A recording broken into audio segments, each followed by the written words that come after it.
নমস্কার। শুরুতেই আপনাদের শোনাবো কসবা তৃণমূল বিধায়ক জাভেদ আহমেদ খানের একটি বক্তব্য। এইখানে কিরম হচ্ছে, সরকার বলছে যে রাস্তা ব্লক করে কিছু করা যাবে না। আজকে আমাদের পালা আছে, কালকে অন্য পালা হবে। সেটা তো শুনলেন আপনারা, জাভেদ আহমেদ খান বলছেন, একটু অস্পষ্ট ভাষায় বলছেন, বয়স হয়েছে তো হয়তো মাথারও ঠিক নেই।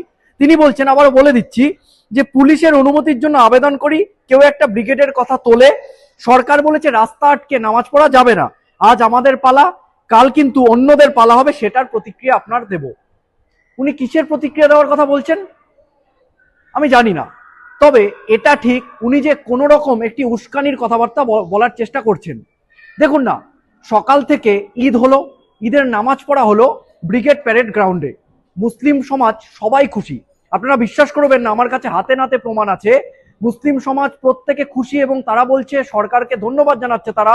এবং রেড রোডে যে নামাজ পড়া হতো সেখানে স্পেসটা অনেকটা কম ছিল, ব্রিগেড প্যারেড গ্রাউন্ডে অনেক বড় মাঠ, অনেক বড় জায়গা, সেখানে নামাজ পড়ে এবং যাতে যানজট হয়নি সেটাতেও খুশি মুসলিম সমাজ। তারা এটা বলছে যে আমাদের জন্য অন্য মানুষদের সমস্যা হয়নি, এটাতে আমরা খুশি। কিন্তু জাভেদ আহমেদ খান, তিনি তো আখেরে তৃণমূলের বিধায়ক।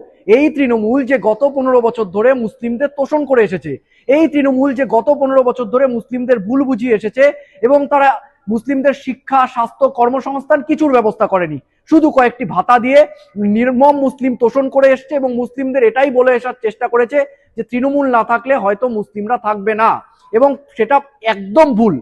মুসলিমরা আজকে প্রমাণ করে দিয়েছে, গোটা কলকাতা থেকে গোটা রাজ্যে ঈদের দিন নামাজ পড়া হলো, কোথাও কোনো রকম অশান্তির ঘটনা ঘটেনি, সব জায়গায় শান্তিপূর্ণভাবে মুসলিম সমাজ যোগদান করেছে এবং হিন্দুরাও সহযোগিতা করেছে তাদের।